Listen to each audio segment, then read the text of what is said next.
Hello student, today we are starting with the third basis, that is on the basis of number of members.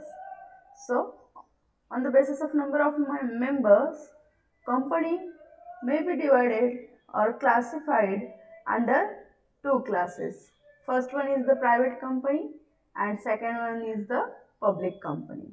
So private company, according to section 3(1) third of the Indian Companies Act 1956, a private company is that a company which by its articles of association limits the number of members to 50, excluding employees who are members or ex-employees who were and continue to be members. So, as per the Companies Act 1956, section 3(1) subsection 3rd, in that given what are the private companies essentials. Okay, so in the articles of association for the private company, there is the limit of its member is 50, excluding employees. Who are the employees? They are going to be or ex-employees, they excluded from this number of members. Okay. Then second, restrict the right of transfer of shares. Okay. So in a private limited company, the right to transfer the shares, they are the restricted. Okay. Some rules and regulations are drafted for the transfer of shares or the rights regarding towards the transfer of shares. Prohibits any invitation to the public to subscribe for any shares or debentures of a company. There are some prohibitions apply on the invitations to the public to subscribe for any shares or debentures of company.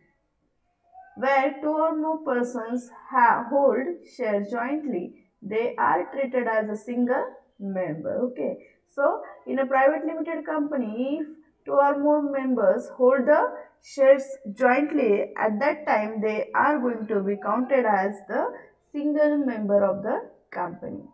According to section 12 of the Companies Act, the minimum number of members to form a private company is 2. Okay, so there is the requirement of a formation of a private limited company. Minimum number of a member is 2. A company must be used the word private limited after its end. Okay, so for private limited company, it is necessary that the company must use the word private limited at the end of the name of the company. And there are some amendments regarding towards the private company in the Companies Act 2013, that the one person company. Okay, that we will going to discuss in our next type.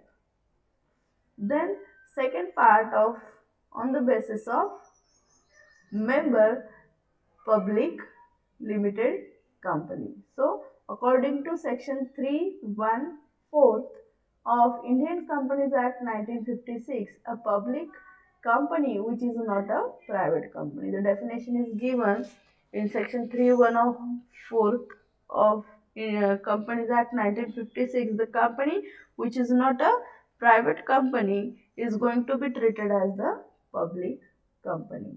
If we explain the definition of Indian Companies Act 1956 in regard to the public company, we note the following.